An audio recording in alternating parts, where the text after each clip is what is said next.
Hi friends, ఈరోజు మనం మాట్లాడుకోబోయే topic మన దేశ ప్రధానమంత్రి నరేంద్ర మోదీ గారి 75వ పుట్టినరోజు మరియు ఆయన అద్భుతమైన జర్నీ. చిన్నప్పటి టీ అమ్మే బాలుడి నుండి నేటి వరకు దేశానికి 3 సార్లు ప్రధానమంత్రి అవడం ఇది నిజంగా ఒక స్ఫూర్తిదాయక ప్రయాణం.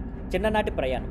గుజరాత్లోని చిన్న పట్టణం వడ్నగర్లో మోదీ గారు పుట్టి పెరిగారు. చిన్నప్పుడు రైల్వే స్టేషన్లో తన తండ్రికి టీ అమ్మడంలో సహాయం చేశారు. చిన్నప్పటి నుంచే కష్టపడటం, డిసిప్లిన్, సర్వీస్ మైండ్ ఆయనలో కనిపించాయి. రాజకీయ జీవిత ఆరంభం.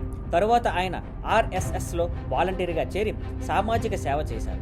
అక్కడి నుంచి బీజేపీలోకి వచ్చి ఒక్కో స్టెప్గా ఎదిగారు. గుజరాత్ ముఖ్యమంత్రిగా ఉన్నప్పుడు రాష్ట్రాన్ని డెవలప్మెంట్ పదంలో నడిపించారు. Industrialisation, infrastructure, power supply, good governance అన్నింట్లో గుజరాత్ని మోడల్ స్టేట్గా మార్చారు. దేశ ప్రధానిగా 2014లో మొదటిసారి దేశ ప్రధానిగా ప్రమాణం చేశారు. తర్వాత 2019, 2024లో కూడా గెలిచి వరుసగా 3 సార్లు ప్రధాని అయ్యారు. Digital India, make in India, Swachh Bharat, Ujjwala Yojana, startup India, GST, article 370 రద్దు, చంద్రయాన్ 3, గగనయాన్ ఇలా ఎన్నో మైలురాళ్లు ఆయన నాయకత్వంలో సాధించబడ్డాయి. ప్రస్తుతం 75 ఏళ్ల వయసులో కూడా మోదీ గారి రోజువారీ షెడ్యూల్ చాలా డిసిప్లిన్గా ఉంటుంది. ఉదయం యోగా, ధ్యానం చేస్తారు. గంటల కొద్దీ పనిచేస్తారు. రాత్రి ఆలస్యంగా వరకు మీటింగ్స్ ఉంటాయి. ఆయన ఎనర్జీ, కమిట్మెంట్ చాలా మందికి ప్రేరణగా మారాయి. ఫ్రెండ్స్, ఈ జర్నీ మనందరికీ ఒక మెసేజ్ ఇస్తుంది. ఎక్కడి నుంచి మొదలైనా కష్టపడి పనిచేస్తే, డెడికేషన్ ఉంటే టాప్కి చేరుకోవచ్చు. మరి మీ అభిప్రాయం ఏమిటి?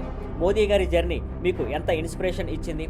ఆయన లీడర్షిప్ మన దేశ భవిష్యత్తుని ఎలా మార్చుతుందని అనుకుంటున్నారు?